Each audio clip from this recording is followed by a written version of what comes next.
I'm going to go ahead and call the next member on the sign sheet of the public, Ms. Cece Doucette. Ms. Doucette, would you come forward and remain standing?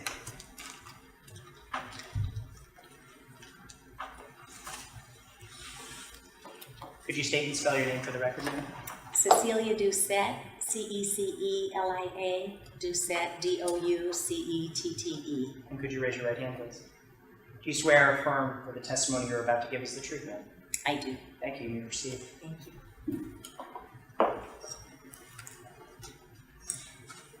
Thank you for your earlier investigation into the concerns about health effects from wireless technology as recorded in DPU 12-76-B, pages 37 through 49, published on June 12, 2014.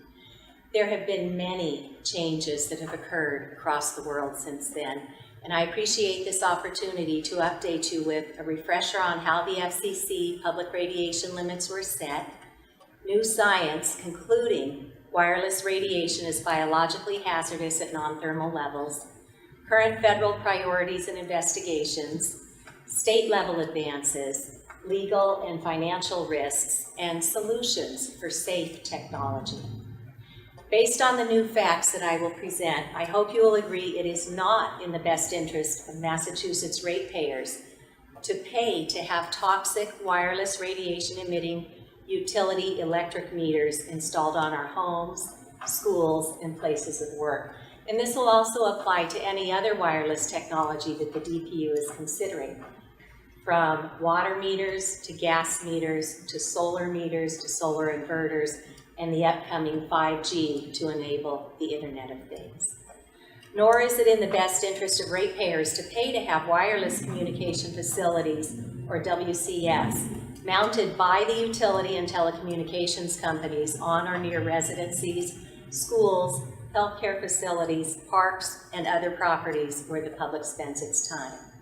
We should, in fact, stop the National Grid pilot program, remove the toxic radio frequency radiation emitting meters that they have installed, and work with the industry to bring biologically safe technology to market before taking any further steps to modernize the electric grid. To give you some background information, when we look at the electromagnetic radiation spectrum, we see that in the microwave segment, we have cell towers, cell phones, utility meters, or smart meters as they're calling them, microwave ovens, Wi-Fi, cordless baby monitors, and radar. That's all in the microwave radiation spectrum. The way that the industry determined how much radiation the public can be exposed to was through SAM. SAM is an anthropomorphic adult mannequin. Sam is a male model, military model, 220 pounds, 6'2", in the 90th percentile of military fitness. What they did with Sam is went off of a theory to say how much heat would it take when we put this probe inside the gel, the water-based gel in Sam's head, how much heat in a half an hour from one device would it take to raise the temperature of that gel? That's all that was ever done. We have no safety testing on any wireless technology that was brought to market. This is just a thermal-based theory. There were never any safety tests on children or fetuses, which we know are the most vulnerable during their developmental lives. There was no safety testing on the elderly, and there's been no safety testing on people with existing health conditions. In your record from the past, somebody submitted the Bioinitiative report, which is a compendium of the science. It was dismissed the last time around. This report from the Bioinitiative group was enough, though, to get our government to take notice. When that Bioinitiative report was re-released in 2012, the U.S. Government Accountability Office ordered the telecommunications, the FCC, with this: exposure and testing requirements for mobile phones should be reassessed. Now remember, when we look at this electromagnetic radiation spectrum, anytime we say microwave radiation, anytime we say radio frequency radiation or electromagnetic fields for cell phones, it applies to everything in the microwave radiation spectrum. So we have to keep that in mind because it includes the smart meters that are in question today. The only thing that the FCC has done is to open up a docket in 2012. Hundreds upon hundreds of testimonies have been sent in by the American Academy of Pediatrics, the American Academy of Environmental Medicine, world-leading microwave radiation scientists, because remember, when the FCC set those limits way up here, they were not set by scientists, they were not set by doctors, they were not set by people with biological expertise. They were set by electrical and electronic engineers. But if you look at the fine print that comes with all of our devices, I would invite anybody in the room who has an iPhone with them today. If you go into settings, and then just remember the acronym GAL, like this gal at the DPU hearing suggested. From settings, you go into general, that's the G, about, that's the A, and then legal. And when you scroll all the way down to legal, you will see RF exposure, which is radio frequency microwave radiation, that the industry politely calls energy. And when you read that legal fine print, it tells us two really important things. One, keep this device X amount of different distance from your body, or you may exceed the FCC limits for public radiation exposure. And two, use a hands-free option, like speakerphone or a headset. And if anybody chooses to use the headset, you would be well advised not to use the wire one that comes with your device, because radiation travels up wire. You can, however, get a hollow tube headset that works like the acoustics off of a physician's stethoscope, and it's got beads here that block the radiation from traveling. So there are solutions, but nobody knows that that fine print is there. They give us these devices with 5 or 6 antennas radiating. Every one of our cell phones now has a cell antenna, a data antenna, a Bluetooth antenna, a Wi-Fi antenna, a locator antenna, and by now, the industry is using us as their network with public hotspots. So that one device we walk around with all day, holding it in our hands, putting it in our bras, our jackets, our shirt pockets, tucking them in here, using them on our laps, putting them in our back pockets. And we know that the science is becoming clearer and clearer that that's a really bad idea. The smart utility meters run off that same microwave radiation. So to give you an update on what the science is saying today, longtime World Health Organization advisor, Dr. Anthony Miller, updates opinion linking wired cancer or wireless to cancer based on new scientific evidence. Dr. Anthony Miller is a former World Health Organization advisor. He's a physician, he's done research, and he is now saying we conclusively have enough evidence through the scientific literature to say microwave radiation is carcinogenic. Perhaps most important for our country right now is the U.S. National Toxicology Program a decade ago began a study that went in expecting to prove that cell phones are fine, and again, that was the technology of the day with cell phones, but it all runs off of microwave radiation still today. They went in expecting it was safe, and instead what they found is DNA damage, which is the roadmap to grow a proper human, brain tumors, and heart tumors. And that $25 million study report is due out this fall, and the industry is moving frantically to get their infrastructure in before they do. Some people will say, oh, but you need more than one study to confirm this is really happening. The Ramazzini Institute in Italy, right on the heels of the NTP study, published another major large study with the same findings of brain tumors, heart tumors, and DNA damage. And we know we're all very sad that we just lost Senator John McCain, who was left-handed. And Senator McCain's glioblastoma brain tumor was right here where he held his cell phone. He had already had other tumors removed from the vicinity. Our own Senator Ted Kennedy, right-handed, same tumor, glioblastoma. So Dr. Martin Pall is a professor emeritus from Washington State University, who has done a lot of the analysis on the existing science. And he has just put out a new paper with a summary of 8 different ways in which the science, and when he talks about each one of these points, there are many reviews done for each point, and behind every review is a whole stack of scientific literature. Number 1, attack our nervous system, including our brains, leading to widespread neurological and neuropsychiatric effects. Number 2, attack our endocrine or hormonal systems. Number 3, produce oxidative stress and free radical damage, which have central roles in essentially all chronic disease. Number 4, attack the DNA of our cells, producing single-strand and double-strand breaks in cellular DNA and oxidized bases in our cellular DNA. These in turn produce cancer, also mutations in germline cells, which produce mutations in future generations. Number 5, produce elevated levels of apoptosis, which is programmed cell death. Events especially important in causing both neurodegenerative disease and infertility.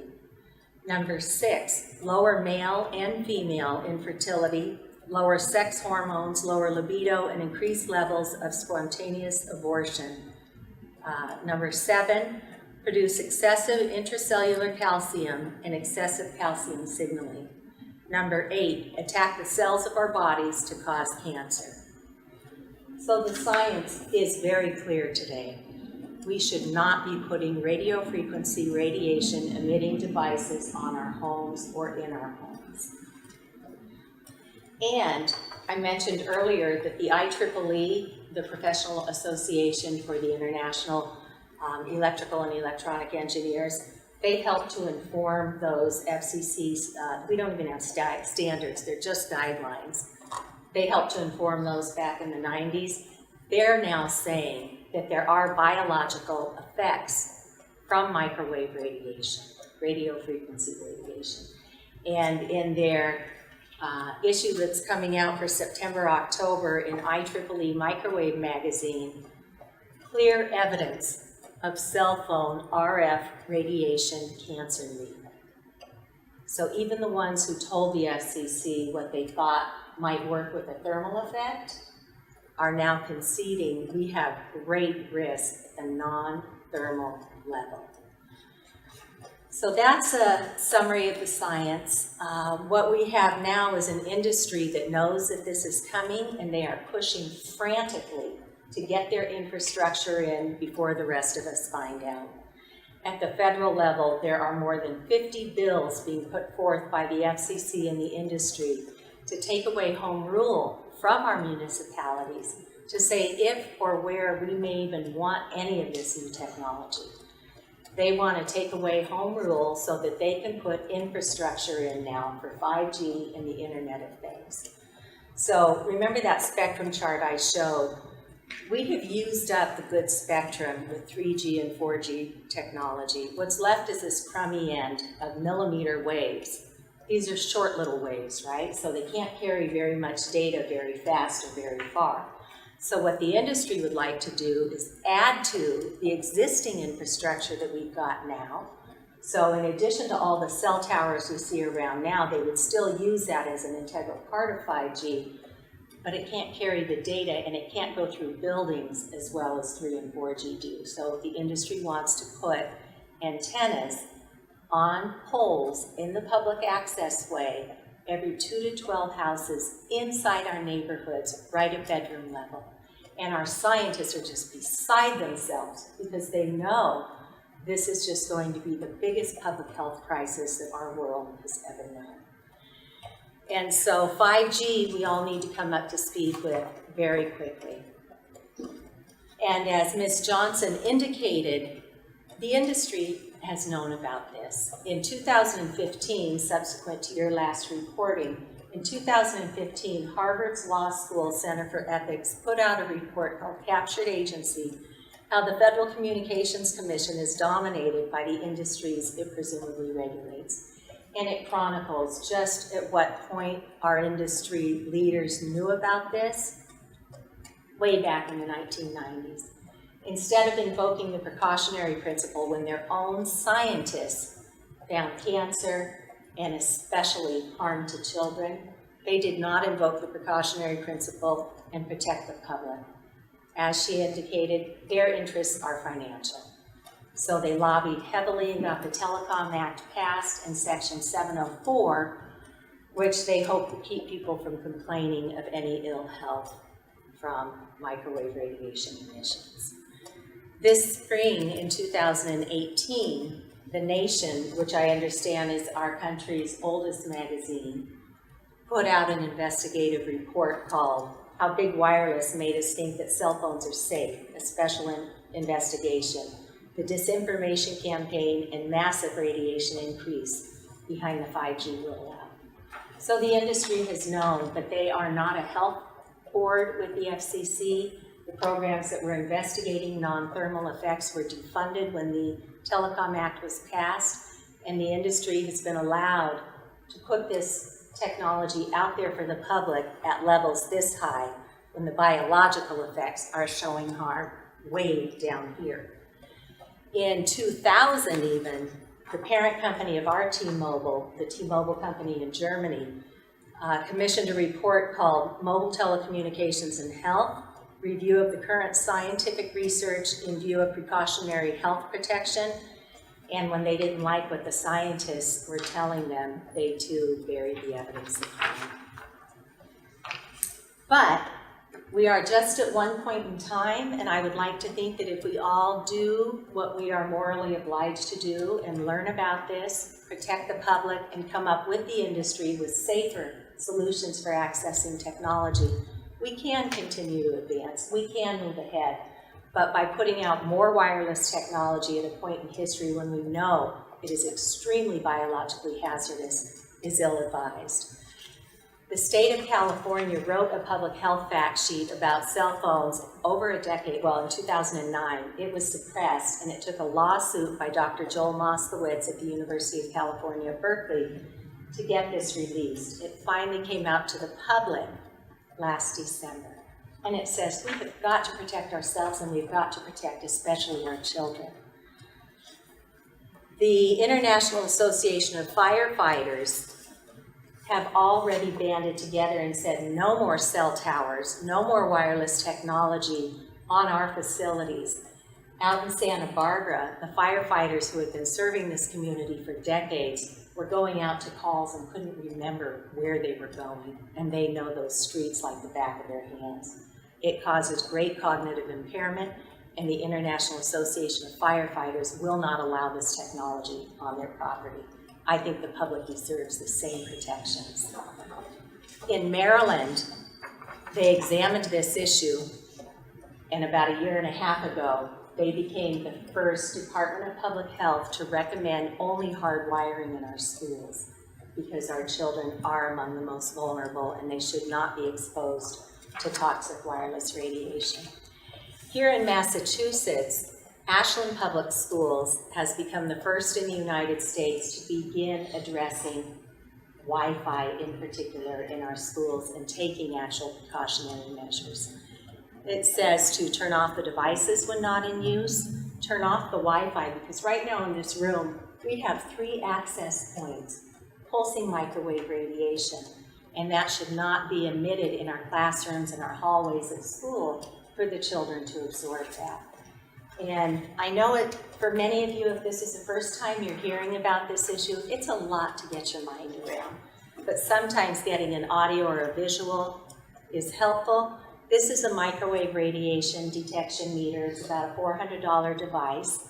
And if there were no wireless signals, no radio frequency in here, all we'd hear is a crackle confirming the device is working. When I turn it on, you will see either green, which is at the levels where science is still investigating, yellow, where people become electrically sensitive. They might not be sleeping well anymore. They might be getting headaches and nosebleeds that their doctors can't figure out. They might have ringing in the ears, dizziness, nausea, headaches, cognitive impairment, brain fog, skin rashes, because we have little antennas in our skin that react very badly to microwave radiation sometimes. So in this room, we are way into the red zone. And this is pretty much what we've all kind of bought. You know, the industry tells us all Wi-Fi all the time. We say, okay, why not? We can't see it, we can't taste it or hear it or smell it. But with a good detection meter, we can understand, and we should not be putting devices on our homes from our public utility companies that expose our families to this. So Worcester Public Schools also took a look at this, and they have put up a radio frequency exposure notification on their public school website. They are waiting for higher authorities, just like Ashland is, to tell them what to do, because they're not scientists, they're not doctors, but we need the public protection on this. And so Worcester, out where your pilot program is, they had been talking about it with school committee as well. Ashland has become the first in the nation to put one of these devices on loan in their public library. Our residents can take it out for a week at a time and measure, and then think about what can I do to reduce my exposure to myself and my loved ones, or my colleagues at work, or my children's classmates and teachers at school. Ashland has also become the first in the nation to host a 6-part documentary film and discussion series. There are videos out there, there are DVDs, there are public talks that any community can start coming up to speed with. Dr. Robert Knorr, who's the head of the epidemiology department at the Department of Public Health, has already written 4 fact sheets on EMFs, or electromagnetic fields, all of this man-made radiation. He has one for cell towers, one for cell phones, one for Wi-Fi that would include the smart meters, and one for high voltage power lines, which you guys should be interested in as well, because there's a lot of harm that goes with that. So even as we're coming up to know that all this harm is existing, the industry is still pushing to get their toxic infrastructure out there. Sprint has given high school students in Brockton free smartphones and tablets without any technology safety guidance on this. Verizon is already testing 5G in 11 cities across the US. Other carriers are doing the same.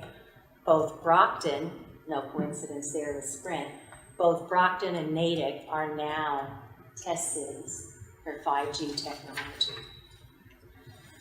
So when I helped Ashland Public Schools learn about this issue, I didn't know anything. I thought surely somebody smarter than me would already say, yeah, we know, we've got this, our kids are safe. Well, I used to run our education foundation, and I personally ran 7 campaigns to get technology into our schools. And then I find out that all this wireless is hurting our kids. So that's why I'm here, because that's how I fell down the rabbit hole. So Ashland's still waiting for higher authorities to do this, though. I think when they read the legal fine print, they had a legal uh-oh moment, because they knew they had given those kids and the teachers wireless radiation emitting devices with no safety. So I went to Senator Karen Spilka, who's my senator, and I met with her and her district director in our district, and I taught them what I was learning, and I measured Senator Spilka's cell phone, I measured her district director's laptop. Both devices went right off the charts, and they're looking at me like, really? And I'm like, yes. And who would ever know that this is a biological hazard?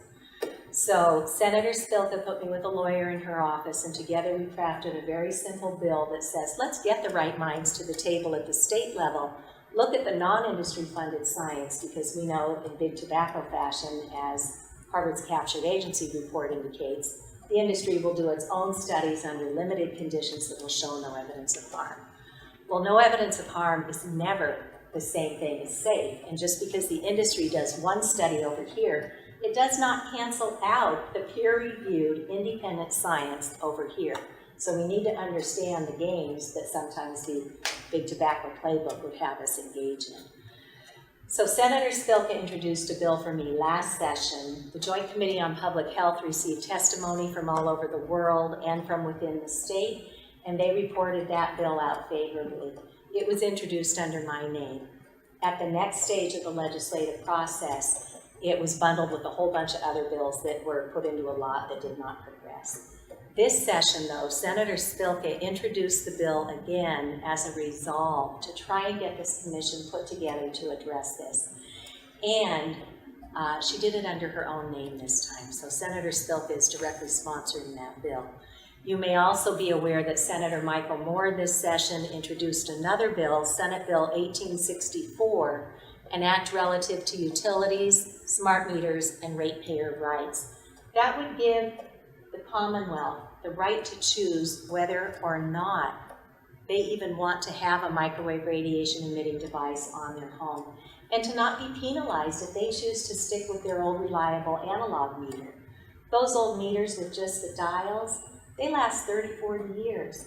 These new smart meters, you're going to be into it to be replacing those much sooner and many times over. And they're emitting microwave radiation.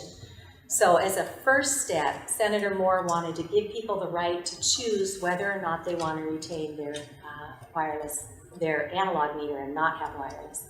That bill did not progress this session. And then additional bills started popping up around the state. So Senator Spilka's bill, Senator Moore's bill, and then Senator Julian Cyr introduced two bills. He's our senator from the Cape and the Islands.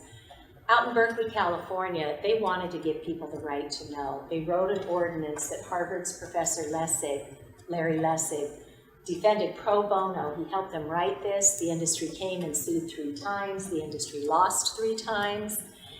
And so our Senator Cyr wrote legislation to ask that we give the public the right to know that wireless technology is hazardous. And so he introduced 2 bills, one for the point of purchase and one to label the devices and to protect our children above all else. His bills are still active. There were 2 bills introduced by a constituent by Senator Humison, and one would be to get our medical community trained on this, because unless you happen to have studied environmental medicine or gone back for continuing education credits, most doctors have no idea what to do with these symptoms that people come in with because they don't know to connect it to wireless radiation toxicity. So Senator Humison introduced a bill to get our medical community trained and get insurance coverage, and also another bill to protect our students in school. And then there was a 7th bill that Representative Carolyn Dykema introduced, and she saw Ashland Public Schools best practices for mobile devices, and she thought it's about time that our Department of Elementary and Secondary Education protect all of our students and staff. So she wrote up a little bill for that too. Her bill progressed. It was assigned to education, as was the other bill. After hearing testimony, the Joint Committee on Education discharged those bills to the Joint Committee on Public Health. And we now have 4 bills that are still advancing. In fact, when the Joint Committee on Consumer Protection and Professional Licensure saw those 2 bills by Senator Cyr to give people the right to know, they put a research analyst on this, and they took an extension on their reporting out. They took that time and they did the deep dive and they investigated this issue. And then the Joint Committee on Consumer Protection actually wrote their own bill, Senate Resolve 2431, to start getting the right commission pulled together to get to the bottom of this and start protecting the public. So we're very fortunate. We actually lead the United States with these 8 bills.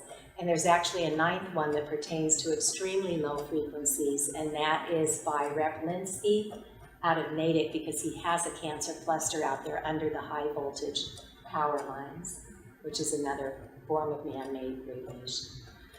So we are at a unique point in time. I had the privilege of somebody down at the National Institutes of Health saw my work. I've transitioned to do technology safety education because somebody's got to tell us what's going on. They saw some of my work and invited me to co-chair a panel at the National Institutes of Health this summer at the Health in Buildings Roundtable Conference. And they asked me to bring experts. I brought Dr. Martin Paul, who has done that summary of the reviews on the science. I brought with me the former president of Microsoft Canada, and I had the good fortune of meeting Mr. Frank Clegg here in Massachusetts in 2015, when a panel of world experts came to the Massachusetts State Legislature to say we all deserve a right to know and we deserve public protections from microwave radiation. So Mr. Clegg flew down to the NIH on his own time and dime to teach us that the industry knows full well this is going on and that they can do better if given a nudge. So I hope that we will use our resources from where we each sit today to do the right thing and to investigate. Don't take my word on anything. Get in and do the investigation, look at the non-industry funded science, and then decide how we're going to protect the public. We have a crossroads with the legal community as well. Some of you may know there's a federal lawsuit at the Fay School out in Southborough, Massachusetts. There are children out there who become ill from the industrial strength microwave radiation, and it's in the Worcester court system. This little boy at age 10 started getting headaches that eventually came on with headaches and nosebleeds, nausea, dizziness. He couldn't focus. He was otherwise a great kid, happy, healthy, well-adjusted, great little student, but he kept winding up in the nurse's office. And the parents would pick him up. Some days he'd buck up and go back to class. Other days they'd get him home. They'd get him to the doctors. The doctors run the tests they know to run, but they don't know what to test for microwave toxicity. And so after a couple of years, the parents started noticing a pattern. When he was away from school, his symptoms would resolve. But within a day or two of being back at the Fay School on summer break or holiday breaks, everything would come back. So they're like, well, what is going on? So they started researching his symptoms. And that's where they discovered electrical sensitivities, which a lot of people develop after a smart meter is installed on their homes. Or, as Ms. Johnson said, a bank of smart meters being put on your home, on your apartment, on your condo. You're getting walloped by microwave radiation.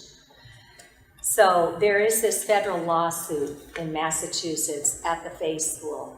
And in doing, and you guys might know the terminology better than me, but when they vetted the witnesses, Dr. David Carpenter, who is an expert out of one of the universities in New York, Dr. Martha Herbert, who's from Harvard, she also runs the autism lab at Mass General. He is allowing their testimony to be admitted because they have shown through the science that there is great evidence of harm at the non-thermal level. This is groundbreaking in U.S. courts. So that case is still ongoing. You may or may not know that the insurance industry has already recognized radio frequency radiation as a leading risk. They have put exclusions in their policies saying, we're not covering microwave radiation. So who does that leave? The industry doesn't have insurance. Who does that leave but our towns, our cities, and our individuals left holding the bag when something goes wrong? If a smart meter catches fire, which we understand there have been many, many cases of that, because they're not properly grounded oftentimes, they're not using professionals to do these installations. A woman in New York contacted me to say, why did they jump the fence and come in beyond my no trespassing sign, cut the cable that I had around my meter box because I don't want this on my home? Why are they doing that? Well, she found out that in certain areas, they're getting people in society who don't have a lot going for them. They put them in smart meter school, and then they incentivize them. If you can go out and get 100% in this neighborhood, we're going to give you a bonus. So those are some underhanded tactics that have been identified in other communities. And it's really important to make sure that when we do put any kind of a device on, that it's properly grounded. Otherwise, all that radio frequency radiation hops on all of your wiring in the home, and you're now sitting inside of a hot box. So there's lots going on in the legal arena. Italian courts have already found in favor of people who have been harmed from radio frequency radiation. There's a woman in Grenoble, France, who's been given our equivalent of disability because of the smart meter that was installed on her home. So there are many legal precedents being set all around the world right now, and we need to investigate those and realize that the Commonwealth could be held liable, and we could find ourselves spending a lot more money than just what these cost overruns are. with National Grid. There's a gentleman by the name of Rich Lear who has done data analysis his whole life, and he started mining our federal databases on illnesses and identified 40 diseases that have just skyrocketed over the last 25 years. And when you look at all of those diseases, he has identified that it looks like the smoking gun is a free radical called peroxynitrite. Dr. Martin Paul's work shows that radio frequency radiation causes peroxynitrite. So when he did the investigation and he did the cost analysis, the annual economic burden of just 40 fast-growing chronic diseases tracked in this paper is more than $2.5 trillion annually in the US. With increased public awareness coupled with enlightened action, this cost to society can be reduced to a fraction by simply implementing the knowledge that we have. Now to talk about solutions. Our world scientists, who are the biological experts in this, not industry scientists who are not biological experts or have not been paid off by the industry, but the actual independent world experts on microwave radiation, have put their name to paper, which is a very courageous thing to do because it could mean career suicide. They put their name to paper in an appeal to the World Health Organization and to the United Nations and all their member states, saying, we know enough now, we have got to get out ahead of this. Collectively, they are requesting that children and pregnant women be protected, and when you put a smart meter on a house, you don't know who's on the other side of that wall. Guidelines and regulatory standards need to be strengthened. Manufacturers need to be encouraged to please develop safer technology. Utilities responsible for the generation, transmission, distribution, and monitoring of electricity need to maintain adequate power quality and ensure proper electrical wiring to minimize harmful ground current. Number 5, the public needs to be fully informed about the potential health risks from electromagnetic energy and taught harm reduction strategies. If you can help the Department of Public Health release those public health fact sheets, that will go a long way in Massachusetts and serve as a guiding example for the rest of our country. Medical professionals need to be educated about the biological effects of electromagnetic energy and be provided training on treatments of patients with electromagnetic sensitivity. Number 7, governments need to fund training and research on electromagnetic fields and health that is independent of industry and mandate industry cooperation with the researchers. Number 8, media needs to disclose experts' financial relationships with industry when citing their opinions regarding health and safety aspects of EMF emitting technologies. And 9, white zones or radiation-free areas need to be established. There are people in this room who are already electrically sensitive, and sitting here under these routers, we've got 1, 2, 3 in this one not even very large room is way overkill. We don't need that, and those should be hardwired. Run a wire to it. You don't need that. You can hardwire your iPads, you can hardwire your tablets, you can hardwire your cell phones with very simple adapters. $32 for the iPhone and the iPad one, about $12 for the Chromebook. And not all of the Androids have an operating system that allow you to hardwire it. But the solutions are very simple if only the public were educated on this. So not every country has done what we've done here in the United States. If we look at some international exposure standards of cell phone frequencies, we'll see that countries like Salzburg has set their limits at the biological limits that would get them a clean reading on a meter like this. Switzerland allows 4 microwatts per centimeter squared, China 6, Russia and Italy 10. The United States, 580. That's thousands of times higher than where the biological limits have been established. France came out with a national law forbidding any kind of wireless technology around children, preschools, kindergartens, nurseries, no wireless radiation. And in the older grades, they can only have it on when it's absolutely necessary. Other than that, it's all turned off or hardwired. The Mediterranean country of Cyprus in November made a national declaration on EMFs, or electromagnetic fields. They've already given their public a 16-point fact sheet to teach them how to reduce their microwave radiation exposures and choose hardwired technology.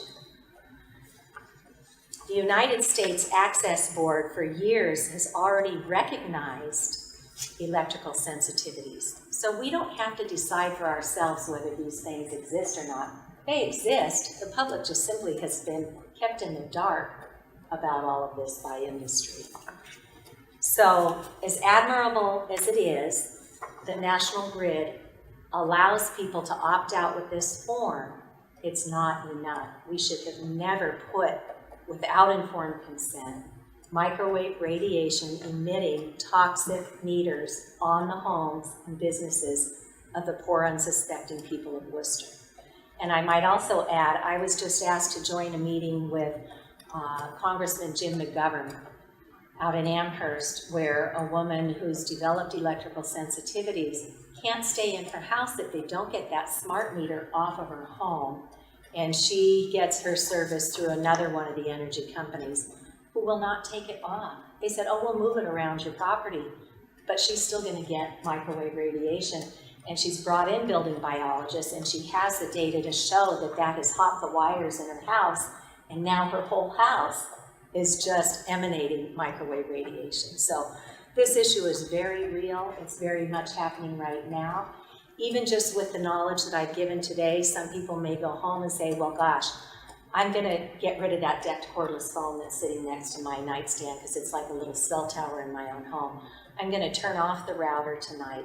I'm going to put my cell phone in airplane mode. I'm going to take that wearable off and not go to sleep with a microwave radiation thing. Because the science shows us this hurts our bodies in at least 4 different ways. One is it interferes with our circadian rhythm. In the wee hours of darkness, the pineal gland in our brain is meant to release melatonin. Melatonin then goes in and clears out the toxins of the day, but it also regulates our sleep cycle. So a lot of people start sleeping through the night again once they know, get all the wireless out, especially during your sleeping hours. 2, we know that this magnetizes our blood cells instead of free floating as it would do to bring the oxygen up throughout our bodies.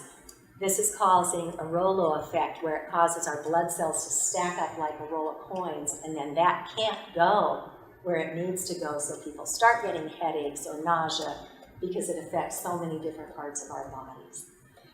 3, as Dr. Paul mentioned, it causes this chemical reaction outside the cell wall at the calcium, the VGCCs, the voltage-gated calcium channels, and that creates this horrific free radical called peroxynitride. And we know, fourthly, that in a controlled medical setting, we can use microwave radiation to do some pretty amazing things like stimulate stem cells, we can stimulate bone cell growth, but in this ubiquitous, uncontrolled way that the industry has rolled this out to the public, we have no control over what's going on outside of our homes. And the public deserves to not be forced to pay for overruns from a program that's causing microwave radiation toxicity. So I hope that you will take the time to investigate the information I presented today. I prepared 2 binders for you. This one, the littler one, contains information on all that I've spoken to you about today, and there's a really good document in there that I put in full, and you may want to look at it online though, because when I copied it in, it corrupted a lot of the formatting. But this is a new 2018 report called Reinventing Wires, the Future of Landlines and Networks, from the National Institute for Science, Law, and Public Policy. And they walk you through, and it would be especially relevant to people at the Department of Public Utilities and the Attorney General's Office and National Grid. They walk you through the exact reasons why wireless is a very poor choice. You would believe the energy consumption that goes off with wireless, when if we hardwired, we would save so much in our green footprint. And that, in addition to all the other health things, it's not sustainable. So this is an excellent report to really get a snapshot today of what wireless technology means and why it's so much smarter to actually hardwire, build out our fiber optic infrastructures, maybe even let our towns build their own internet communication systems. The industry is trying to cripple people on that one too. But there are great ways for reducing even just the power consumption of Wi-Fi networks. Reduce the frequency of the beaconing signal. We don't need those routers beaconing 10 times a second up there. There's been a pilot done out in Palo Alto school systems where they have reduced it down to just once a second. That in itself saves a ton of energy, but it also means you've just cut your microwave radiation exposure by 90% from those. There is a patent that's been held by Swisscom for years. It's eco-technology. Have everything go to sleep except for when somebody's trying to make a connection. Today, it's all Wi-Fi all the time. Everything's beaconing all the time. We don't need that. German phones. You can get an eco-deck cordless phone that only irradiates when there's a call in play. The one sitting on my nightstand was going like this all the time. Hardwire as many devices as possible. My house is completely hardwired with Ethernet cables. I got my daughter's adapters for their MacBook and their iPhones. And when they're home doing homework for 3 hours a night and texting with friends and stuff, they're not using the devices on their lap because the heat in itself is bad. But off on a desk, off on the end of the couch, I know that I've given them safe technology. And right now, I was shocked to find when I looked at what my triple play was from Verizon or Comcast for phone, cable, and internet. I found out that with Verizon right now, that box that they wanted to put in my house had a 2.4 gigahertz antenna in it. It had a 5 gigahertz antenna in it. It had a 2.5 gigahertz hotspot antenna. It had a 5 gigahertz hotspot antenna. And when we switched over to Comcast, my husband asked if they would be so kind to make sure that we don't have any radiation emitting, because once you put an Ethernet cable into the jack, you just run your signal through the cable and it's a lot faster, more data secure, and a lot safer. So they said, oh yeah, we know, we can make that happen. So the guy was really nice, he installed everything, and I went down with my meter and I said, okay, let me just verify. And I turned it on and it did this. And I said, now, you turned off the 2.4 and the 5 gigahertz, right? And he said, yeah. And I said, and the 2.4 and the 5 gigahertz hotspot, right? And he said, yeah. And I said, so why is it still emitting microwave radiation? So he went back to his support desk. They didn't know. He brought in his manager the next day. He didn't know. And by then, we had gone out and bought our own router modem because we couldn't have that knowingly in our house. So I reached out to somebody in Silicon Valley who really understands this stuff inside and out, and I said, I remember you saying there was another antenna in there. What is that? And he said, oh, you have to call Comcast and go to level 2 customer support, and they will let you know that it is a 5th antenna in there, pulsing constantly at your loved ones, for the home security system, which you may or may not even have. But all these antennas come to us all Wi-Fi all the time. And we don't need that. We need to start investigating, come to an agreement that there are much smarter ways to use technology, primarily through fiber optics to Ethernet to connectors. But we should never put a microwave radiation transmitting device on our home knowing what the science is telling us today. So thank you. I appreciate your patience. In this packet that I'm going to give you, with the testimony that I just given, there's a woman in Australia by the name of Lynn McLean who used to be a teacher, and then she went to work for her government in telecom, and she quickly put 2 and 2 together that this is especially biologically hazardous to children. So she wrote this little book called Wireless Wise Kids. It's just a little simple scholastic size book, and for children, it's a great primer, or for any of us adults who are just learning about this, it's a great primer. I have had the privilege of working with some of the world's leading scientists on this journey, some of the world's leading doctors who are already treating patients for this, and we have formed a very little nonprofit called Wireless Education out of the UK with leading scientists from Sweden and Finland, and we have built the training that the public needs for this. We have condensed all of the science and the risks that I've shared with you today into a half-hour online course for schools and families. We could train the Commonwealth tomorrow. We've built a second half-hour course for the corporate induction safety environment. Again, in a half-hour on your lunch break, you could take this course. It'll teach you the risks biologically as well as the legal risks we talked about. And it kicks out a tip sheet at the end. You can walk around, hang it on your fridge, hang it in your office, saying, oh yeah, I need to remember, do this or that. And then another great teaching tool is a new film called Generation Zapped. Generation Zapped is with the world's leading scientists and doctors, and patients who are already suffering from this. And it just won Best Documentary at the DC Independent Film Festival. It's been recognized in Sedona and many other major ones. It was released to the public last month. We had a screening at the Massachusetts State House. There have been more than a dozen screenings throughout Massachusetts at public libraries. So anybody can have access to this information.